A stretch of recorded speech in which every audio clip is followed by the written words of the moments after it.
এরপরে প্রশ্ন হলো, বাড়িওয়ালার সঙ্গে আমার এই মর্মে চুক্তি হয়েছে, আমি আমার টাকায় পঞ্চম তলার নির্মাণ কাজ সম্পন্ন করব। যে টাকা খরচ হবে তা তিনি আমাকে 1 বছর পর পরিশোধ করবেন, আর আমি এই ফ্লোরের 1 বছরের ভাড়া অতিরিক্ত পাবো। এই চুক্তি শরিয়াসম্মত কিনা? প্রিয় দর্শক, আপনাকে তার বাড়ির পঞ্চম তলার ফ্লোরের কাজ আপনার টাকায় সম্পন্ন করার কথা তিনি বলেছেন, বিনিময়ে আপনাকে 1 বছর তিনি ভাড়া নেওয়ার সুযোগ দিবেন। এটার দুটি দিক হতে পারে। একটা হলো যে বাড়িওয়ালার প্রতিনিধি হয়ে আপনি টাকাটা তাকে লোন দিয়েছেন, আর তার হয়ে কাজটা আপনি দেখভাল করে সুসম্পন্ন করেছেন।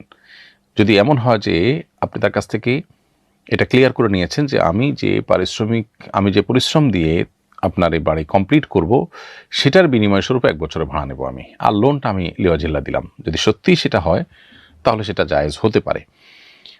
যদিও এক্ষেত্রে একটা আশঙ্কা থেকে যায় যে লোনের বিপরীতে লাভ নিয়ে যে সুদ বক্ষণ করার একটা ব্যাপার আছে, সেটা থেকে বাঁচার জন্য আপনি চালাকি করেছেন। সেটা যদি হয় তাহলে তো এটি নাজায়েজ হবে।